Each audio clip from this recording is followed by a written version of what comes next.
وأتوب إليه لا حول ولا قوة إلا بالله. الحمد لله الحمد لله رب العالمين، والصلاة والسلام على رسوله الكريم. أما بعد، فأعوذ بالله من الشيطان الرجيم.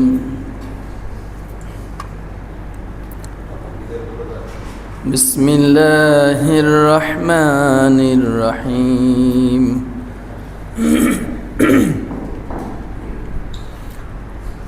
لتجدن أشد الناس عداوة للذين آمنوا اليهود والذين أشركوا، ولتجدن أقربهم مودة للذين آمنوا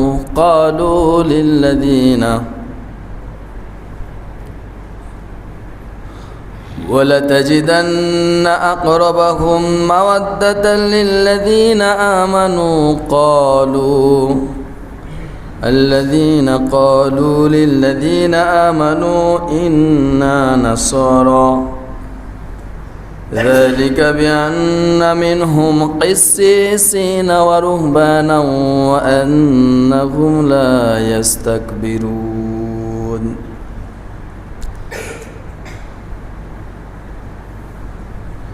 وقال رسول الله صلى الله عليه وسلم: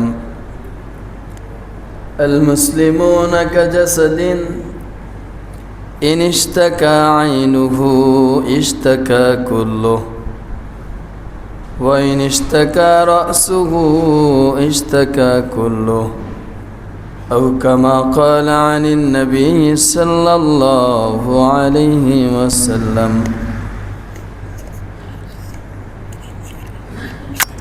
إن الله وملائكته يصلون على النبي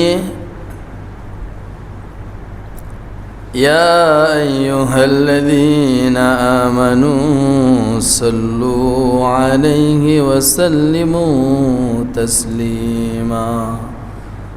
اللهم صل على محمد وعلى آل محمد كما صليت على إبراهيم وعلى آل إبراهيم إنك حميد مجيد.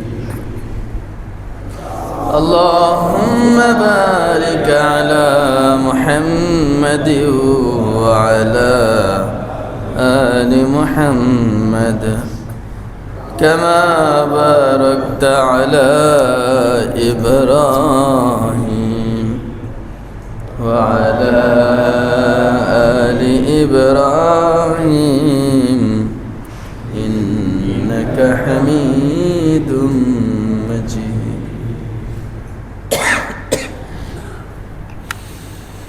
আলহামদুলিল্লাহ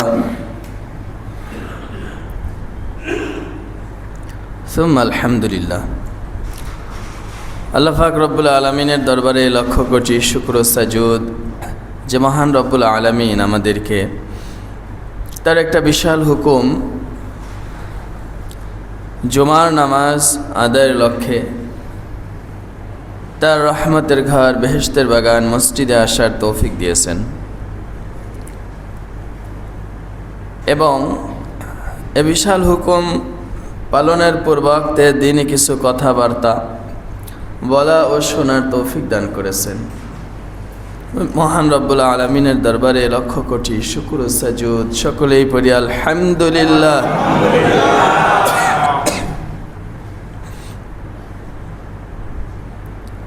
অতঃপর হাজারো দরুদ ও সালাম মানবতার মুক্তির দূত, সর্বযুগের সর্বশ্রেষ্ঠ মানব, বিশ্ব মানবতার জন্য চিরকল্যাণকামী মহাপুরুষ মহানবী যার আনিত দিন পৃথিবীর সর্বশ্রেষ্ঠ দিন, যার আনিত কিতাব পৃথিবীর সর্বশ্রেষ্ঠ কিতাব, যার আনিত শরিয়া পৃথিবীর সর্বশ্রেষ্ঠ শরিয়া, যার আনিত রেসালাত পৃথিবীর সর্বশ্রেষ্ঠ রেসালাত। তিনি নিজে শ্রেষ্ঠ, তার উম্মত শ্রেষ্ঠ, তার কিতাব শ্রেষ্ঠ, তার ধর্ম শ্রেষ্ঠ। সেই মহা শ্রেষ্ঠ ব্যক্তির উপরে লক্ষ কোটি দুরূদ ও সালাম সকলেই পড়ি সাল্লাল্লাহু আলাইহি ওয়াসাল্লাম।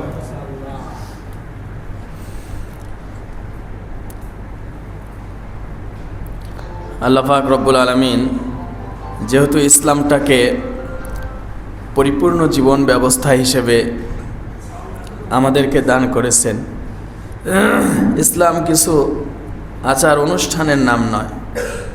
ইসলাম অন্যান্য ধর্মের মতো দু চারটা পূজা বা দু চারটা উৎসবের নাম নয়, বরং এটা হলো একটা জীবন ব্যবস্থার নাম। একটা মানুষ কিভাবে জীবন যাপন করবে, একটা মানুষ কিভাবে সংসার জীবন করবে, একটা মানুষ কিভাবে পারিবারিক জীবন যাপন করবে, কিভাবে সামাজিক জীবন যাপন করবে, কিভাবে রাষ্ট্রীয় জীবন যাপন করবে এবং কিভাবে সে কবরে পর্যন্ত যাবে, এই সমস্ত বিষয়ের সহজ এবং সঠিক সমাধান দেয় কে? ইসলাম। কে দেয়?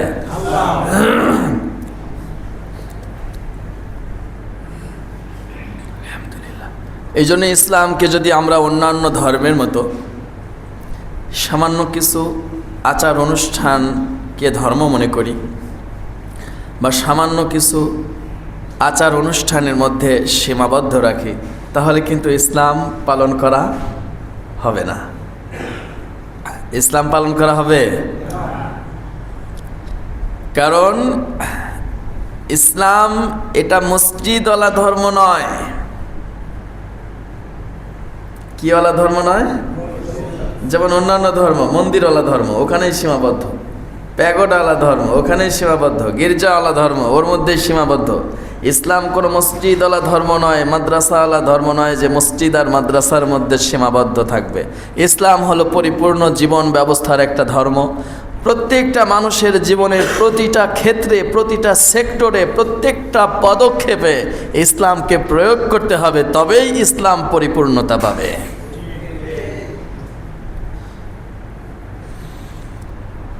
এবং বাস্তবেও ইসলাম এজন্যই আল্লাহ পাক কি দান করেছেন পৃথিবীতে, এজন্যই নবী রাসূল সাল্লাল্লাহু আলাইহি ওয়াসাল্লামকে প্রেরণ করেছিলেন।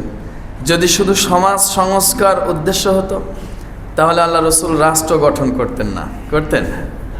তা আল্লাহ রসুল সাল্লাল্লাহু আলাইহি ওয়াসাল্লাম শুধু সমাজ সংস্কার করেন নাই, শুধু মানুষের আত্মার পরিশুদ্ধতার কাজ করেন নাই, মানুষের ক্যারেক্টার পরিশুদ্ধতার কাজ করেন নাই, বরং প্রত্যেকটা ব্যক্তি জীবন থেকে নিয়ে রাষ্ট্রীয় জীবন পর্যন্ত, ব্যক্তি পর্যায় থেকে নিয়ে রাষ্ট্র পর্যায় পর্যন্ত সকল ক্ষেত্রে, সকল জায়গায় আল্লাহ রসুল সংস্কার করেছেন এবং নিজে বাস্তবায়ন করে দেখিয়ে দিয়েছেন।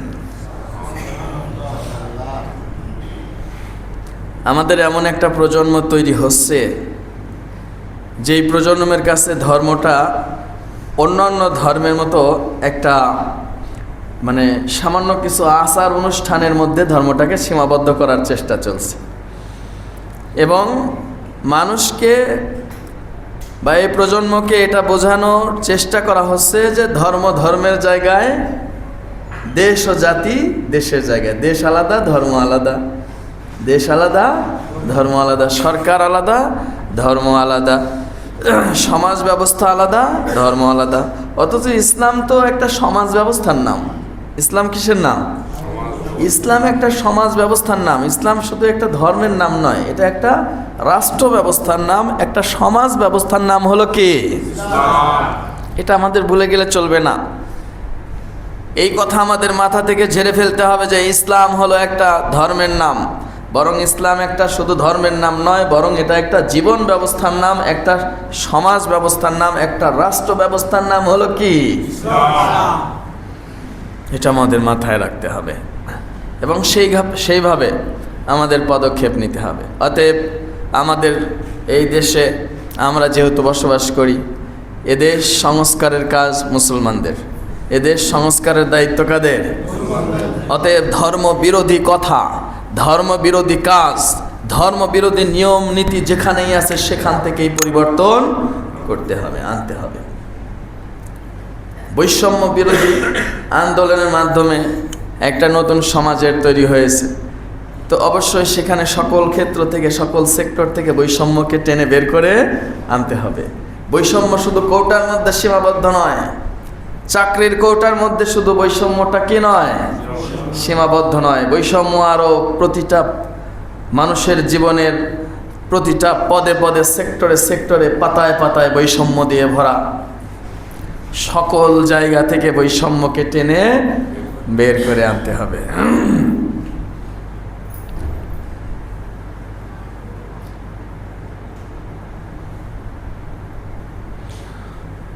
আল্লাহ পাক রব্বুল আলামিন আমাদেরকে একটা বিষয় ১৫০০ বছর আগেই সতর্ক করেছেন, সেটা আমাদের ভালোভাবে দিলের মধ্যে গেঁথে নিতে হবে। বিশেষ করে আমরা যারা এশিয়ার এই অংশে বসবাস করি, ভারত উপমহাদেশে আমরা যারা বসবাস করি, কোরআনের এই আয়াতটা আমাদের প্রত্যেকের মাথার মধ্যে রাখতে হবে এবং আমাদের প্রত্যেকটা প্রজন্মর মাথার মধ্যে এই আয়াতটা ঢুকায় দিতে হবে এবং তাদের সকলের দিল ও দিমাগকে সেইভাবে তৈরি করতে হবে। সেটা হলো আল্লাহ পাক রব্বুল আলামিন কোরআনে কারিমের মধ্যে স্পষ্টভাবে ঘোষণা করেছেন, লাতাজিদান্না আশাদ্দান নাসি আদাওয়াতাল লিল্লাযিনা আমানুল ইয়াহুদা ওয়াল্লাযিনা আশরাকু। আল্লাহ পাক রব্বুল আলামিন মুসলমান মুমিনদেরকে সম্বোধন করে বলেছেন যে দেখো, এই পৃথিবীতে তোমাদের প্রতি শত্রুতার মনোভাবের দিক দিয়ে সবচাইতে কঠোর যদি কাউকে তোমরা পেয়ে থাকো, তারা হলো ইহুদি এবং মুশরিক। বলি নাউজুবিল্লাহ। অর্থাৎ এই পৃথিবীতে আমাদের সবচাইতে বেশি যারা ঘৃণা করে, আমাদের নিয়ে সবচাইতে বেশি যারা হিংসা করে, আমাদের নিয়ে সবচাইতে বেশি যাদের জ্বালা পোড়া হয়, তারা হলো ইহুদি এবং মুশরিক। ইহুদি এবং কি? মুশরিক, নাসারা নয়। মুশরিক কারা? যারা মূর্তি পূজা করে। মুশরিক কারা? যারা মূর্তি পূজা করে, এরা কি? মুশরিক। আল্লাহ পাক রব্বুল আলামিন কোরআনে কারিমের মধ্যে স্পষ্টভাবে বলে দিয়েছেন, লাতাজিদান্না আশাদ্দান নাসি আদাওয়াতাল লিল্লাযিনা আমানু ইয়াহুদা ওয়াল্লাযিনা আশরাকু। এই পৃথিবীতে ঈমানদারদের জন্য সবচাইতে বড় দুশমন হলো দুইটা। কয়টা? দুইটা। সবচাইতে বড় দুশমন হলো দুইটা জাতি। এক নম্বর হলো ইহুদি। এক নম্বর কারা? ইহুদি। দুই নম্বর হলো মুশরিক, যারা মূর্তি পূজা করে। বুঝে নিতে হবে কারা। দুই নম্বর হলো কারা? মুশরিক, যারা মূর্তি পূজা করে। আল্লাহ পাক রব্বুল আলামিন বলেছেন, এই পৃথিবীর বুকে মুমিনদের জন্য সবচাইতে ঘৃণিত এবং জঘন্যতম এই দুইটা শত্রু, তার মধ্যে একটা হলো ইহুদি আর একটা হলো মুশরিক।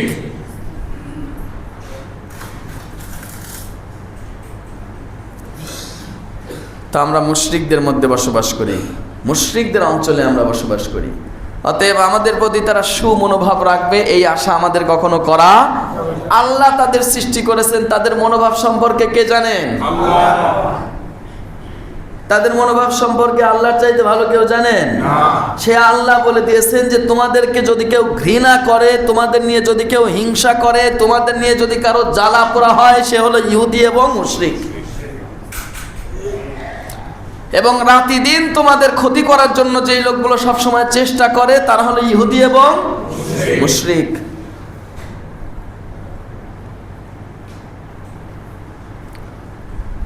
তো মুশরিকদের দ্বারা যত বৈষম্য আমাদের এই সমাজের মধ্যে ঢুকেছে, সমস্ত বৈষম্যকে টেনে বের করে তারপরে সাম্য প্রতিষ্ঠা করতে হবে ইনশাআল্লাহ। এখন আমাদের দেশে বিভিন্ন ধরনের ইস্যু তৈরি হয়েছে, বিভিন্ন ধরনের, এক ধরনের আনন্দ, এক ধরনের আতঙ্ক, বিভিন্ন ধরনের কাজ আমাদের এই সমাজে, বিভিন্ন ধরনের মিশ্র প্রবাহ আমাদের মধ্যে কাজ করে যাচ্ছে। তার মধ্যে একটা কথা উঠেছে জাতীয় সঙ্গীত নিয়ে। হ্যাঁ, এই জাতীয় সঙ্গীতের বিষয়ে জাতীয় পর্যায়ের যারা নেতা, জাতীয় পর্যায়ের যারা বিশ্লেষক, তারা এই সমস্ত বিষয়ে কথা বলবে। আমরা সাধারণ জনগণ যারা, আমরা গণতান্ত্রিক দেশ হিসেবে, গণতন্ত্রের অধিকার হিসেবে দাবি জানাতে পারি কি পারি না? হ্যাঁ, দাবি জানাতে পারি কি পারি না? এ ব্যাপারে আমাদের স্বচ্ছ ধারণা থাকা দরকার। জাতীয় সঙ্গীত কাকে বলে? হ্যাঁ, জাতীয় সঙ্গীত কাকে বলে?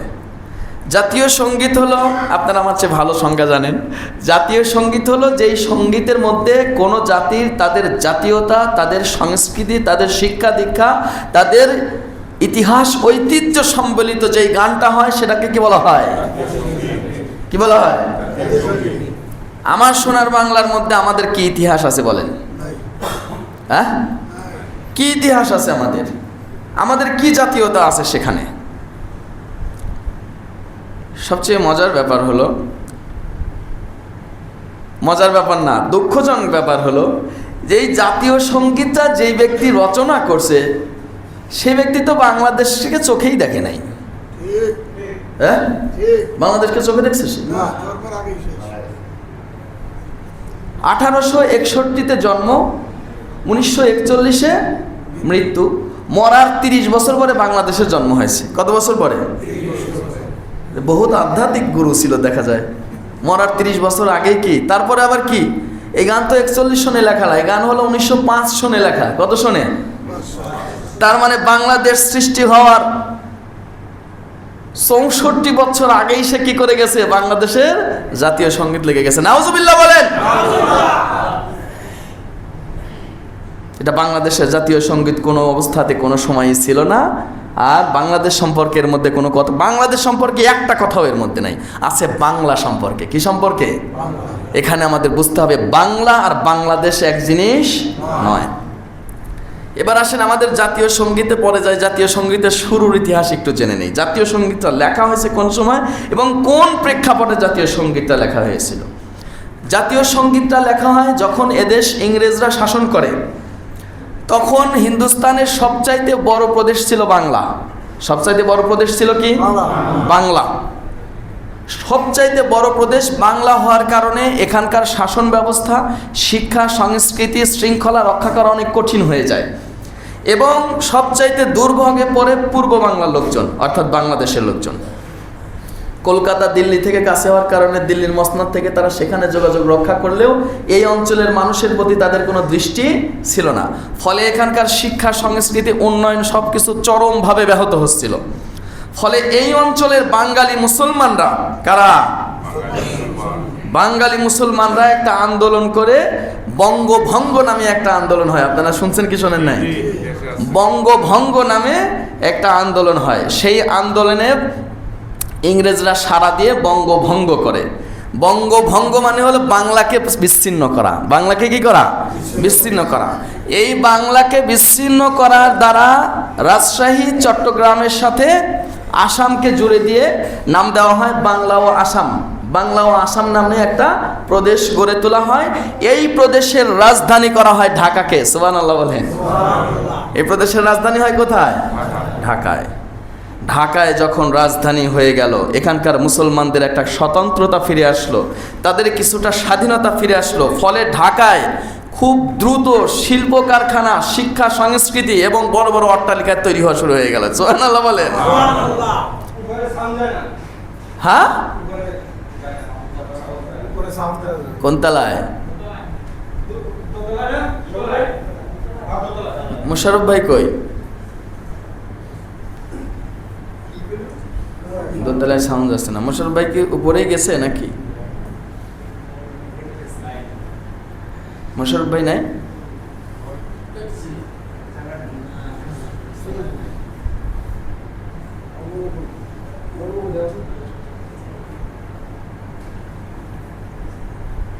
আবু বকর ভাই দেখেন তো মোশাররফ ভাই কোথায়? আর দোতলায় সাউন্ড হচ্ছে না কেন? আল্লাহ সহজ করুন। আমি বঙ্গভঙ্গ হওয়ার কারণে কি হলো, পূর্ব বাংলার মুসলমানরা একটু কি হলো, স্বাবলম্বী হতে চললো, তাদের স্বতন্ত্রতা ফিরে আসতে লাগলো এবং তারা একটু তাদের ব্যক্তিত্ব এবং তারা আর্থিকভাবে, শিক্ষা, সংস্কৃতির দিক দিয়ে তারা উন্নত হতে লাগলো। এইটা ওপারের বাঙালি যারা ছিল তাদের চোখে বেঁধে গেল। তারা দেখলো যে না, এটা কোনো অবস্থাতেই হতে দেয়া যায় না, কোনো অবস্থাতেই এটা মেনে নেওয়া যায় না। ফলে এপারের উগ্রবাদী হিন্দু যারা ছিল এবং ওপারের দাদারা মিলে এই বঙ্গভঙ্গকে বঙ্গভঙ্গ রদ নামে আরেকটা আন্দোলন আছে, শুনছেন কি শোনেন নাই? বঙ্গভঙ্গ রদ মানে বঙ্গভঙ্গকে প্রত্যাখ্যান করা, অর্থাৎ বঙ্গভঙ্গকে বাদ দিয়ে দেওয়া, যেন আর বঙ্গভঙ্গ না থাকে, দুইটা কি হয়ে যায়? এক হয়ে যায়। অর্থাৎ ঢাকা যেন রাজধানী না হইতে পারে, রাজধানী যেন কলকাতা হয়। তুমুল আন্দোলন শুরু হলো। 1905 সনে বঙ্গভঙ্গ হয়। এরপর থেকে 11 সনে 6 বছরের মাথায় গিয়ে আবার বঙ্গভঙ্গ রদ করে দেওয়া হয়, যাতে করে এখানকার মুসলমানরা কোনো সময় মাথা তুলে দাঁড়াইতে না পারে। এই বঙ্গভঙ্গ রদ করে এখান থেকে আবার রাজধানীকে স্থানান্তরিত করে কলকাতায় নিয়ে গিয়ে কলকাতাকে বা ঢাকাকে কলকাতার অধীনস্থ করে দেওয়া হয়। নাউজুবিল্লাহ বলেন। এই বঙ্গভঙ্গ রদ করার জন্য বাংলাদেশে সর্বপ্রথম ধুতি পরে যেই লোকটা রাস্তায় নেমেছিল তার নাম জানেন? জানবেন কি করে? আপনারা তো তসলিমার বই পড়া নিয়ে ব্যস্ত। আপনারা যে ইতিহাস পড়বেন না, লেখাপড়া করছেন, ইতিহাস জানেন না। আর লেখাপড়া করছেন তো জাফর ইকবালের বই পড়ে, জানবেন কোত্থেকে?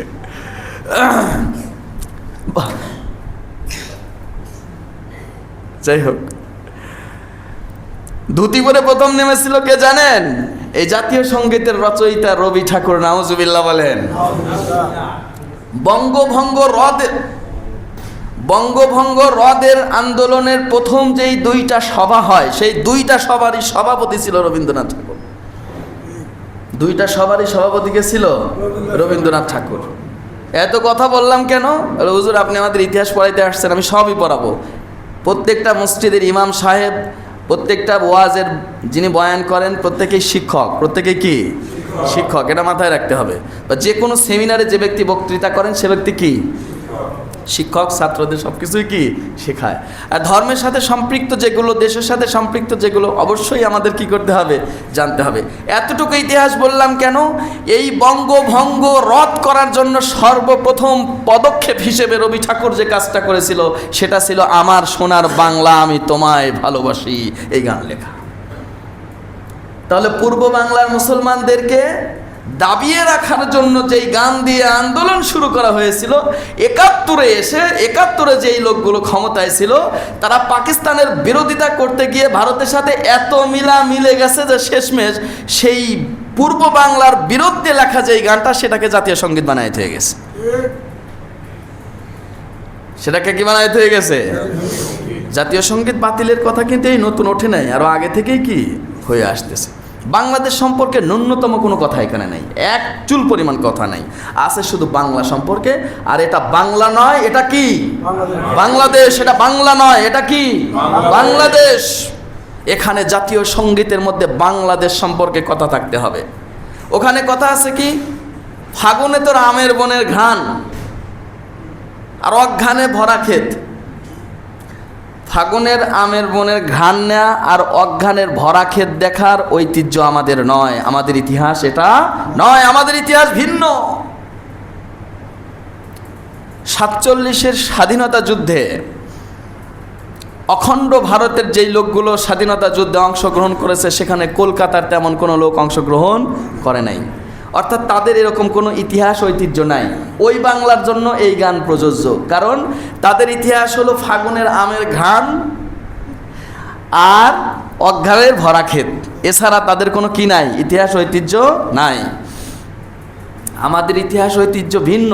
আমাদের এদেশের প্রতিটা জমিন, এদেশের মাটির প্রতিটা ইঞ্চি রক্তের বিনিময়ে কেনা হয়েছে। সুবহানাল্লাহ বলেন।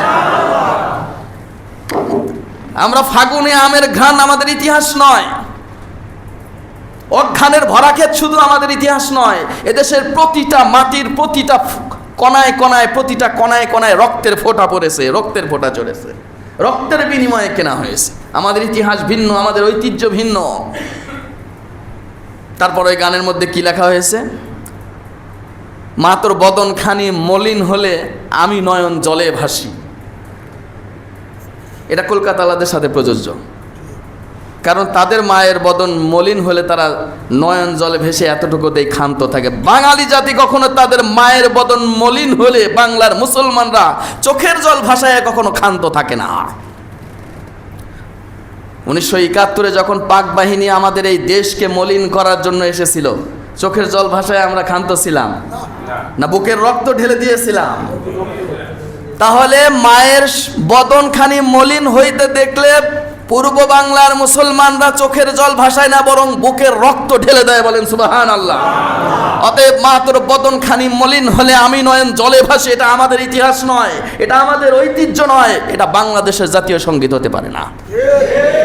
অতএব আমরা আপামর সাধারণ জনগণ আমাদের হৃদয়ের দাবি, বাংলাদেশের ইতিহাস আছে, বাংলাদেশের ঐতিহ্য আছে, বাংলাদেশের আলাদা সংস্কৃতি আছে, বাংলাদেশের আলাদা শিক্ষা সমিতি আছে।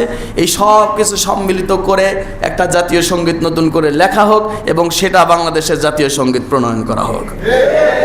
ঠিক না? জাতীয় সঙ্গীত তো কুরআন না, যেটা পরিবর্তন করা যাবে না। জাতীয় সঙ্গীত পরিবর্তন কি নতুন কিছু? পৃথিবীর অসংখ্য রাষ্ট্র জাতীয় সঙ্গীত পরিবর্তন করেছে। অস্ট্রেলিয়া জাতীয় সঙ্গীত পরিবর্তন করেছে, অস্ট্রিয়া জাতীয় সঙ্গীত পরিবর্তন করেছে, কানাডা তাদের জাতীয় সঙ্গীত পরিবর্তন করেছে, নেপাল তাদের জাতীয় সঙ্গীত পরিবর্তন করেছে, আফগানিস্তান তাদের জাতীয় সঙ্গীত পরিবর্তন করেছে। এভাবে অসংখ্য রাষ্ট্র তাদের জাতীয় সঙ্গীত কি করেছে? রাশিয়া তাদের জাতীয় সঙ্গীত পরিবর্তন করেছে। আমাদের এখানে পরিবর্তনে কি সমস্যা? এটা আমাদের দেশের সাথে যায় না, আমাদের সংস্কৃতির সাথে যায় না, আমাদের ইতিহাস ঐতিহ্যের সাথে যায় না। অতএব সেটা কখনো আমাদের জাতীয় সঙ্গীত হতে। আর জাতীয় সঙ্গীতের প্রথম লাইনে তো শিরকি কথা, চিরদিন তোমার আকাশ তোমার বাতাস। আকাশ বাতাস কি তোমার না আল্লাহ? তাহলে প্রত্যেকটা মাসুম বাচ্চাকে প্রতিদিন স্কুলে কি শিরকি কথা শিক্ষা দেওয়া হচ্ছে। অতএব এখান থেকেও আমাদেরকে বৈষম্য দূর করে সাম্য আনতে হবে ইনশাআল্লাহ। আল্লাহ পাক তৌফিক দান করেন। তারপরে যারা আমাদের এখানে শিক্ষা দিতে আসতেছে প্রতিনিয়ত সংখ্যালঘুদের উপর নির্যাতন। সংখ্যালঘু কারা? আমাদের দেশে কোনো সংখ্যালঘু নাই, আমাদের দেশে সবাই সংখ্যাগরিষ্ঠ। এখানে আমরা কাউকে আলাদা চোখে দেখি না, এখানে আমরা সবাই ভাই ভাই। ধর্ম তার যেটাই হোক না কেন, আমাদের দেশে কোনো সংখ্যালঘু নেই, আমরা কাউকে সংখ্যালঘুর চোখেও দেখি না। এদেশের হিন্দু সমাজ তাদেরকে সংখ্যালঘু বলে বলে ওপার থেকে যে খবরগুলো প্রচার করা হয়, যে অপপ্রচারগুলো চালিয়ে চালিয়ে এদেশের হিন্দুদেরকে আতঙ্কিত করে তোলা হচ্ছে। এবং এদেশের হিন্দু মুসলিমদের মধ্যে তাদের দেশের সবচাইতে বড় রাজনীতি কি? হিন্দু মুসলিম দাঙ্গা। হ্যাঁ, হিন্দু মুসলিম দাঙ্গা। সেই হিন্দু মুসলিম দাঙ্গা সীমানার এপারেও করানোর জন্য ওপার থেকে আপ্রাণ চেষ্টা চলতেছে। যারা সংখ্যালঘুদের উপর রাত দিন অত্যাচার করে, যারা সংখ্যালঘুদের বিরুদ্ধে বক্তৃতা দিয়ে দিয়ে ক্ষমতায় আসে, তারা আমাদের শিক্ষা দেয় যে সংখ্যালঘুর সাথে কিভাবে ব্যবহার করতে হবে। এর চাইতে হাস্য করার এই পৃথিবীতে কি আছে বলেন? 2023 সনে, গত বছরে 2023 সনে আমেরিকার একটা গবেষণা কেন্দ্র থেকে রিপোর্ট করা হয়েছে যে 2023 সনেই শুধু এক বছরে ভারতের রাজনীতিবিদদের মুখ থেকে মুসলমানদের বিরুদ্ধে 688টা বক্তৃতা দেওয়া হয়েছে। নাউজুবিল্লাহ। কয়টা? 365 দিনে যদি 688টা বক্তৃতা মুসলমানদের ঘৃণামূলক বক্তৃতা দেওয়া হয়, তাহলে ডেইলি 2টা ঘৃণামূলক বক্তৃতা আসছে সংখ্যালঘুদের বিরুদ্ধে। তারা আমাদের কি শিখায়? সংখ্যালঘুদের সাথে কি আচরণ করতে হবে সেটা শেখায়। তারা সংখ্যালঘু নিয়ে চিন্তিত। এদের চাইতে বড় ভণ্ড এই দুনিয়াতে আর আছে কিনা আল্লাহ ভালো জানে। সংখ্যালঘুদের সাথে আমাদের শিখায়। সংখ্যালঘুদের উপর রাতে দিন তারা অত্যাচার করে। সবচাইতে বেশি মুসলিম নির্যাতিত হয় এই ইউপি, মহারাষ্ট্র, উত্তরপ্রদেশ, যেখানে আদিত্যনাথ যোগী খবিস্টার আল্লাহ পাক তারায় দেশে হেঁটায় দেশে, যেটা বেশি বাড়ে ওটারে কি করে আল্লাহ পাক নাই করে দেয়। বেশি বাড়লে কি করে দেয়? আউট করে দেয়। এই আদিত্যনাথ যোগী হিন্দু ধর্ম অনুষ্ঠানে যাবে, সনাতনীদের অনুষ্ঠানে যাবে, নিম্নবর্ণ হিন্দুদের অনুষ্ঠানে যাবে, বৌদ্ধদের অনুষ্ঠানেও যাবে, খ্রিস্টানদের অনুষ্ঠানেও যাবে, কিন্তু মুসলমানদের অনুষ্ঠানে যাবে না। কত বড় হিংসা তাদের মুসলমানদেরকে নিয়ে। এবং প্রতিটা কথা তার খালি মুসলমান বিরোধী। মুসলমান প্রত্যেকটা বক্তৃতার মধ্যে মুসলমানের কথা না আনলে যেন তার পেটের ভাতই হজম হয় না। এবং সে খালি বড় বড় মুসলমানদের টেনে নিয়ে নিয়ে কি কথা বলে, কয় যে টিপু সুলতানের বংশধর এখন রিক্সা চালায়। টিপু সুলতান যখন ওই দেশের বাদশা ছিল, তখন তো তোর বাপ দাদা 14 গোষ্ঠীরা টিপু সুলতানের গোয়াল ঘর পরিষ্কার করতো। ওর চেহারা দেখলেও তো মনে হয় যে ওই বংশেরই হবে, ওই কোয়ালিটিরই হবে, ওইখান থেকেই আসছে। ম্যাথর কোয়ালিটি, ম্যাথর বংশের হবে, হয়তো ওখান থেকে আসছে। আজকে বড় বড়টা নিয়ে টিপু সুলতান নিয়ে কথা বলে। শাহরুখ খান নামে একজন সেখানে নাকি আছে, অনেক বড় ধনী লোক, আর্টিকেল পড়লে পাবেন। এমনি তো আপনারা অনেকে চেনেন। ভারতের শ্রেষ্ঠ ধনীদের মধ্যে একজন, হাজার হাজার কোটি টাকার মালিক। পৃথিবীর অনেক রাষ্ট্র তাকে চেনে, অনেক রাষ্ট্রের জনগণ তাকে চেনে। তারে হুমকি দেয় যে আমরা হিন্দুরা যদি বর্জন করি তাহলে তাকেও রাস্তায় হেঁটে হেঁটে বেড়াইতে হবে। হাজার হাজার কোটি টাকার মালিক হিন্দুরা ছেড়ে দিলে তাকে কি করতে হবে? রাস্তায় ঘুরে বেড়াইতে হবে। মানে মুসলমান নিয়ে তাদের এত জ্বালাপোড়া, কয় যে অথচ ভারতের মধ্যে এখনো ঐতিহ্যপূর্ণ যা আছে সব করছে কারা? মুসলমানরা। সব মুসলমানরা করছে। আজকে সেখানে মুসলমানদের নামগন্ধ পর্যন্ত সহ্য করা হচ্ছে না। এই অল্প কিছুদিন আগের ঘটনা আপনারা জানেন হয়তো, আসিফ নামের একটা ছেলে, দেখেন কত বড় বৈষম্য তাদের মধ্যে এবং মুসলমানদের প্রতি কি পরিমাণ বিদ্বেষ তাদের। আসিফ নামের 10-12 বছরের একটা ছেলে পিপাসার্ত হয়ে মন্দিরে গেছিল পানি পান করতে। তার পিটুনিটা দেখছেন? প্রথমে রাস্তায় ফেলায় রড দিয়ে পিটাইছে, তারপরে হাত পাগুলো বেঁধে শুধু লাথাইছে, মন্দিরে পানি খাইলি কেন? বাংলাদেশে এরকম কোনো ঘটনা ঘটছে যে মসজিদের পানি খাইতে আসার কারণে কোনো হিন্দুরে মারা হয়েছে? হ্যাঁ, আমাদের শিখাইতে আসে সংখ্যালঘুর সাথে কি করতে হবে। এই খবিসগুলো আমাদের শিখাইতে আসে সংখ্যালঘুর সাথে কি করতে হবে। আব্দুস সামাদ নামে একজন বয়োবৃদ্ধ লোক, এত বড় বড় দাড়ি মুখে বৃদ্ধ লোক, তারে টেনে নিয়ে জঙ্গলের মধ্যে গিয়ে ভিডিও ধারণ করতেছে আর পিটাইতেছে, কাঁচি দিয়ে দাড়ি কাটতেছে আর বলতেছে জয় শ্রীরাম স্লোগান দে। আমরা কয়দিন হিন্দুদের বলছি লা ইলাহা ইল্লাল্লাহ পর? কয়দিন বলছি বলেন? একটা ঘটনা দেখান যাকে একজন হিন্দুকে বাধ্য করা হয়েছে যে তুই লা ইলাহা ইল্লাল্লাহ বল। আমাদের শিখাইতে আসে সংখ্যালঘু কিভাবে পালন করতে হবে, সংখ্যালঘুদের সাথে কিভাবে আচরণ করতে হবে। প্রতিনিয়ত যেখানে মুসলমানদের উপর অত্যাচার করা ছাড়া তাদের পেটের ভাত হজম হয় না, তারা আমাদের শিখাইতে আসে যে মুসলমানদের সাথে। অথচ ভারতে মুসলমানরা যা কিছু করছে, মুসলমানদের যে ঐতিহ্য আছে, এখনো ভারতের যা দিয়ে মানুষ চেনে সব কাদের করা? খালি গল্প না, বাস্তবেই। ভারতের সর্বপ্রথম পরিচিতি হলো তাজমহল দিয়ে। কি দিয়ে? কারণ বিশ্বের সপ্ত আশ্চর্যের অন্যতম একটা কি, এটা বানাইছে কি? আদিত্যনাথ যোগীর বাপ, ওর দাদা, ওর খালু বানাইছে। মোদির বাপ বানাইছে। কে বানাইছে? বাদশাহ শাহজাহান বানাইছে। ভারতের ঐতিহ্য কুতুব মিনার কুতুবউদ্দিন আইবেক তৈরি করছে। এরা অমিত শাহর পরদাদা তৈরি করে নাই, অমিত শাহর খালু তৈরি করে নাই। চারমিনার কারা বানাইছে? মুসলমান বানাইছে। ভারতের সর্বপ্রথম যখন সুলতান ফতে আলী টিপু সুলতানের অ্যাটাক করা হলো, যখন ইংরেজরা যখন অ্যাটাক করলো, এবং ভারত স্বাধীনতার সর্বপ্রথম ফ্রিডম ফাইটার কে? টিপু সুলতান। সুবহানাল্লাহ বলেন না? ইংরেজদের বিরুদ্ধে সশস্ত্র সর্বপ্রথম যিনি যুদ্ধ করেছেন তিনি কে?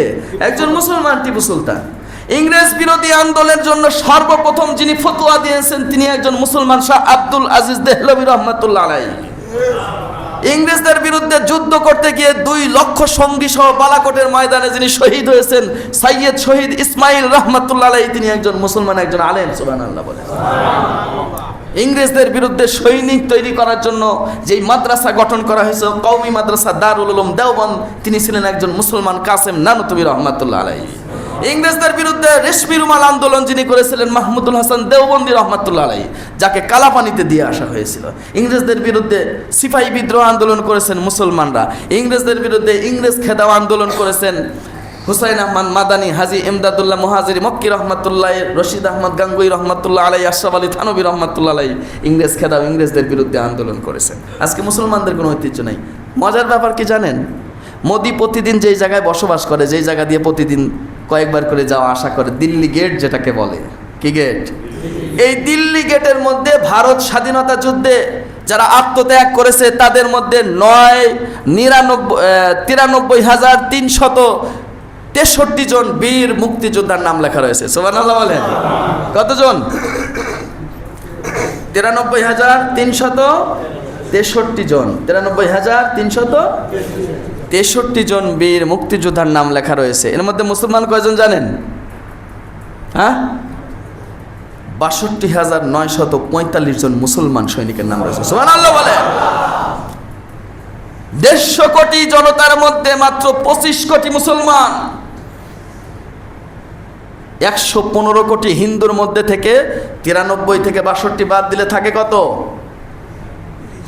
হ্যাঁ, 31।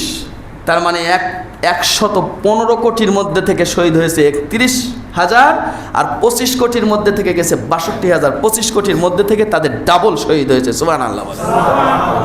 আজকে এই খবিসের বাচ্চাগুলো, এই নতুন যে খবিসগুলো আসছে, আগে এগুলো হয় নাই, এই খবিসের বাচ্চাগুলো এসে বলে মুসলমানদের এদেশে কোনো অবদান নাই। ইংরেজদের বিরুদ্ধে প্রথম যখন টিপু সুলতান যুদ্ধ শুরু করেন, ইংরেজরা যখন অত্যাধুনিক অস্ত্র নিয়ে হামলা করা শুরু করলো, টিপু সুলতান তার যেই সৈনিক যারা ছিল তাদেরকে বললেন যে এদের চাইতে দূরে নিক্ষেপকারী কোনো অস্ত্র তৈরি করো। সর্বপ্রথম ভারতে যিনি রকেট তৈরি করেছেন তিনি কে? টিপু সুলতান। তিনি কে? টিপু সুলতান। ভারতের প্রথম পরিচয় তাজমহল দিয়ে। এটা 1000 বছর আগে থেকে, শত শত বছর আগে থেকেই ভারত এটা দিয়ে পরিচয় দিয়ে আসতেছে।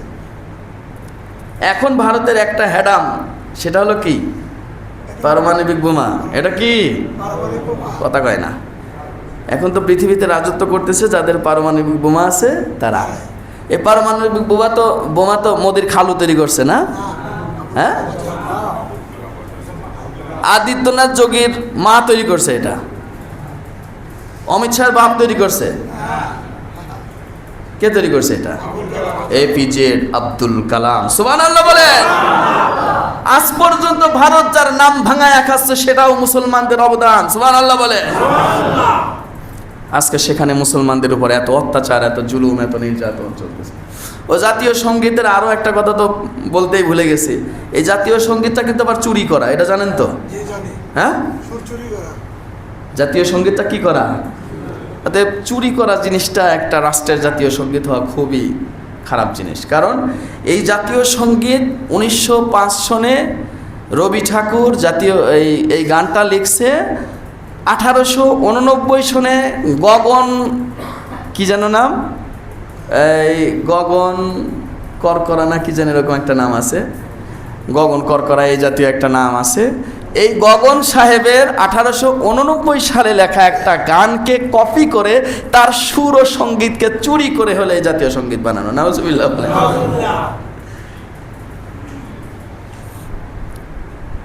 বাংলাদেশের বাঙালি মুসলমানদের ঠেকানোর জন্য, এদের উন্নতি, এদের শিক্ষা সংস্কৃতি উন্নতি ঠেকানোর জন্য এমন কোনো কাজ নাই যা রবি ঠাকুর করে নাই। আজকে ঢাকা বিশ্ববিদ্যালয়ে তার রবীন্দ্র জয়ন্তী পালন হয়। কত বড় খবিসের বাচ্চা আমাদের দেশে, আমাদের যারা নেতৃত্ব দেয়। অথচ এই বাংলাদেশের ঢাকা ইউনিভার্সিটি প্রতিষ্ঠার জন্য সবচাইতে বড় বড় বিরোধিতাকারী যারা ছিল তার মধ্যে 1 নম্বরে কে? ভারতের দাদারা কত হিংসা আমাদের নিয়ে চিন্তা করেন। কলকাতার দাদারা একটা দেশের শিক্ষা প্রতিষ্ঠান হচ্ছে, সেখানে তারা সহযোগিতা করার কথা, অথচ কলকাতার এই খবিসরা অসংখ্যবার ইংরেজ লর্ডদের কাছে স্মারকলিপি দিয়েছে যে এখানে যেন কোনো ভার্সিটি না হয়। সর্বপ্রথম কলকাতায় ঢাকা ইউনিভার্সিটির প্রতিবাদ করার জন্য, ঢাকা ইউনিভার্সিটি প্রতিষ্ঠা প্রতিবাদ করার জন্য যেই সভা অনুষ্ঠিত হয়, সেই সভার সভাপতি ছিল আপনাদের এই রবি ঠাকুর। আজকে তার জয়ন্তী এখানে পালন করেন, অথচ এর শত শত বিঘা জমি যে দান করছে তার কোনো নামগন্ধ এখানে নাই। তার কোনো নামগন্ধ এখানে নাই। কিভাবে আমরা পাকিস্তান থেকে স্বাধীন হয়ে ভারতের অঙ্গরাজ্যে পরিণত হয়েছে অঘোষিতভাবে, এইটা আমাদের সাধারণ জনগণ আজও বুঝতে পারে নাই। এবং বাংলাদেশ স্বাধীন করা হয়েছে মূলত এই কারণে। যাই হোক, তো সেখান থেকে আমাদের শিক্ষা দেওয়া হচ্ছে যে সংখ্যালঘুদের সাথে কিভাবে আচরণ করতে হয়। সংখ্যালঘুদের সাথে আচরণ আমরা 1971 নয়, এদেশে আমরা যখন থেকে আসছি তখন থেকেই আচরণ করে আসছি, আমাদের কাছ থেকে শেখ। সুবহানাল্লাহ বলেন। ইংরেজ একজন লেখক ভারতের সমস্ত ইতিহাস ঐতিহ্য গবেষণা করে উনি বলছেন, ভারতে মুসলিম শাসকরা যদি হিন্দুদের জোরপূর্বক মুসলমান বানানোর চেষ্টা করতো তাহলে ভারতে একটাও হিন্দু অবশিষ্ট থাকতো না। একটাও হিন্দু অবশিষ্ট থাকতো না। 71-এর আগের কথা বাদ দেই, 1971 সনে বাংলায়, পূর্ব বাংলায় হিন্দুদের প্রোটেকশন দিয়েছে কারা দিয়েছে? পাক বাহিনী এসে কাদের মারতো? কথা বলে না, কাদের মারতো? কারণ পাকিস্তান আলারা বুঝতে পারতেছিল যে এই অংশটাকে ছিনিয়ে নেওয়ার জন্য, ভারতের সাথে মেলানোর জন্য কারা চেষ্টা করতেছে। এই জন্য প্রথমে এসে কাদের মারতো? বেছে বেছে কাদের মারতো? হিন্দুদের মারতো। এর বাস্তব প্রমাণ হলো, আগে কি জিজ্ঞাসা করতো? কালিমা বাতা। আপনি বলবেন যে আপনি বানায় বলছেন, আপনি নিজেই বোঝেন। ওরা কি বলতো? কালিমা বাতা। তার মানে কালিমা বলতে পারলে ও কি? মা পরে মারতো না। তখন থেকে আমরা হিন্দুদের প্রোটেকশন দিয়ে আসছি এবং হিন্দুদের মাথা থেকেই মূলত এত রক্তক্ষরণ হয়েছে। যদি হিন্দুদের ওই সময় আমাদের দেশের মুসলমানরা ছেড়ে দিত যে না তোমরা এদের ধরে ধরে মেরে দাও, তাহলে কিন্তু এত 30 লাখ হোক আর 3 লাখ হোক, এটাও তো একটা বিতর্কিত বিষয়।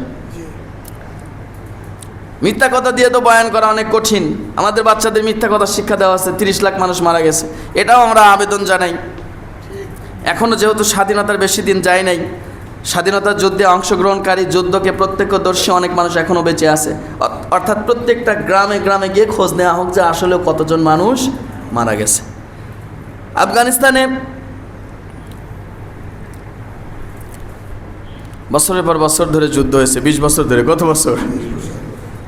20 বছর ধরে যুদ্ধ হয়েছে। ওখানে এখন পর্যন্ত 1 লাখ মানুষ মরে নাই। আমাদের 9 মাসে 30 লাখ মারা গেছে। হ্যাঁ, আফগানিস্তানের জনসংখ্যা আমাদের চেয়ে কম। দূর বেটা, আফগানিস্তানের জনসংখ্যা এখন 12 কোটি, আমাদের তখন জনসংখ্যা ছিল 7.5 কোটি। কত বোঝেন নাই? হ্যাঁ, 20 বছর ধরে 1 লাখ পুজলো না, আমাদের 9 মাসে কি 30 লাখ মারা গেছে। 30 লাখ মারা গেলে, আচ্ছা আমাদের দেশে কি 30 লাখ পরিবার ছিল তখন? ছিল না। তাহলে 30 লাখ মারা গেলে মিনিমাম প্রত্যেক পরিবার থেকে একজন করে মরতে হবে। মরছে? এত ডাহা মিথ্যা কথা কিভাবে বলেন? এত বড় মিথ্যা কথা দিয়ে একটা জাতি তৈরি করতেছেন, মানুষের মধ্যে বলতেছেন। এটাও সংস্কার হওয়া দরকার। কি হওয়া দরকার? এখানেও বৈষম্য রয়েছে, সংখ্যা নিয়ে কি রয়েছে? বৈষম্য রয়েছে।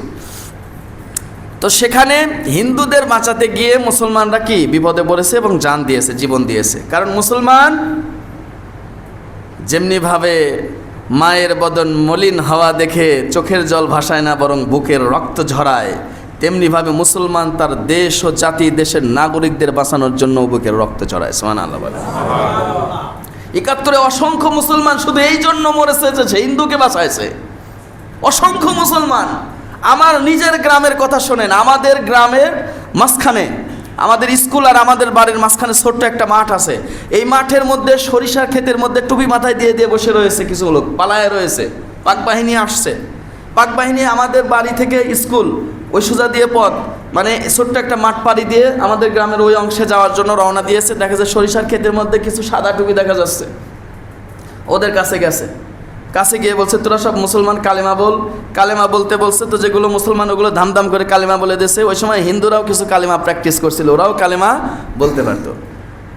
প্রকৃতপক্ষে ওই জায়গায় যেই লোকগুলো ছিল ওদের মধ্যে অধিকাংশ ছিল হলো হিন্দু। তাদেরকে বাঁচানোর জন্য মুসলমানগুলো জানের ঝুঁকি নিয়ে নিজেদের পাঞ্জাবি টুপি খুলে তাদের মাথায় পরায় দিয়ে ওখানে বসায় রেখেছিল। জিজ্ঞাসা করছে তোদের বাড়ি কোথায়? একজনকে দেখে ডাউট হয়েছে, তোর বাড়ি কোথায়? কোনটা তোর বাড়ি? বলছে ওইটা আমার বাড়ি। ভুল করে বাড়ি দেখায় দিয়েছে। পাক বাহিনী ওই বাড়ির মধ্যে গিয়ে দেখে ওর বউ সিঁদুর নিয়ে বসে রয়েছে, বাড়িতে তুলসী গাছ লাগানো। সাথে সাথে আবার এই সরিষা ক্ষেতের মধ্যে ফিরে আসছে। এরা এখান থেকে ভাগছে, আমাদের বাড়ির এই সাইডে চলে আসছে, মাঠের মধ্যে নাই। ওই আমাদের স্কুলের আশেপাশে যত লোক পেয়েছিল 45 জন, তার মধ্যে আমার এক চাচাও ছিল। এই 45 জন বৃদ্ধ এবং যুবককে এক কাতারে দাঁড় করায় গুলি করে হত্যা করছে হিন্দুদের বাঁচানোর জন্য। যে তোদের আমরা মারতে আসি না, তোরা কি জন্য এদেরকে বাঁচাচ্ছিস?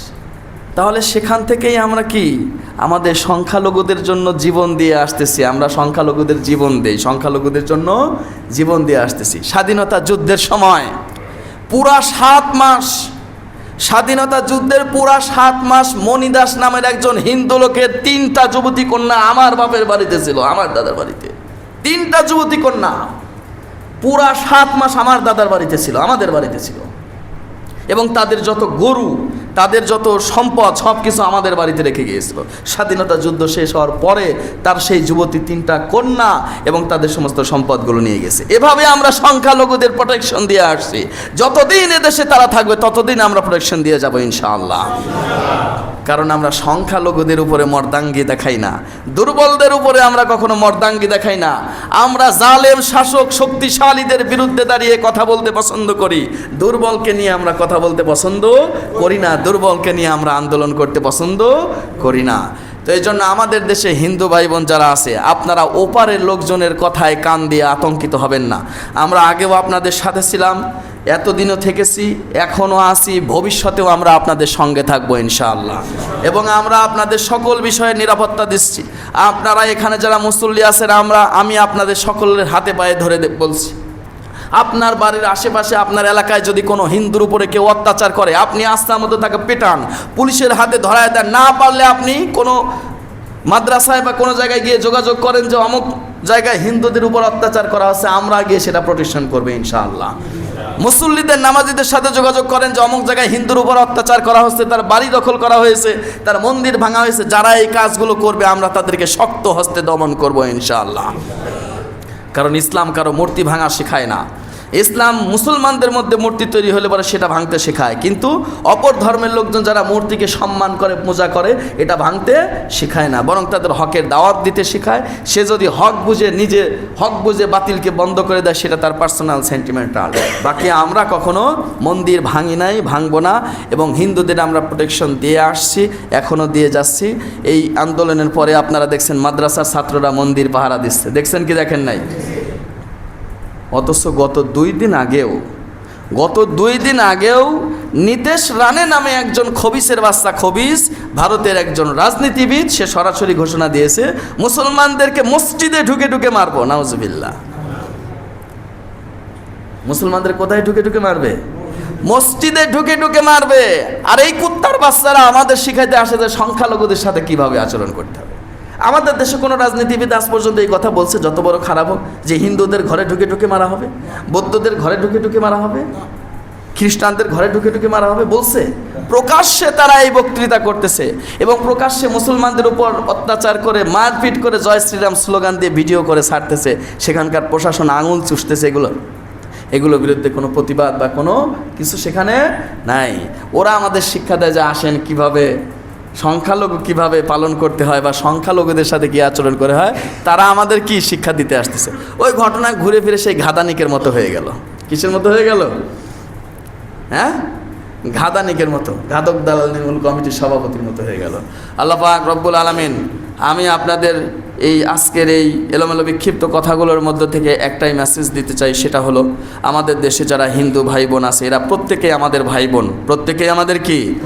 আমরা একই মাটি থেকে সৃষ্টি হয়েছি, একই আলো বাতাসে বেড়ে উঠেছি, একই কূপের পানি পান করি, একই টিউবওয়েলে গোসল করি, আমরা একই পুকুরের মাছ খেয়ে, আমরা একই ক্ষেতের সবজি খেয়ে আমরা বেড়ে উঠেছি। অতএব ধর্মের কারণে যেন তাদের সাথে আমরা কোনো বৈষম্য না দেখাই, বরং তাদের ধর্ম তারা পালন করবে, আমাদের ধর্ম আমরা পালন করব। আমরা তাদের কোনো ধর্মীয় কাজে বাধা দিব না এবং তাদের কোনো ক্ষতি করব না, তাদের মান সম্মানের হানি করব না, তাদের ধন সম্পদের কোনো ক্ষতি করব না ইনশাআল্লাহ। এবং এই রকম জঘন্য কাজ যদি কেউ করে, তাদেরকে আমরা কঠোর হস্তে দমন করব ইনশাআল্লাহ। আল্লাহ পাক আমাদের কবুল করেন।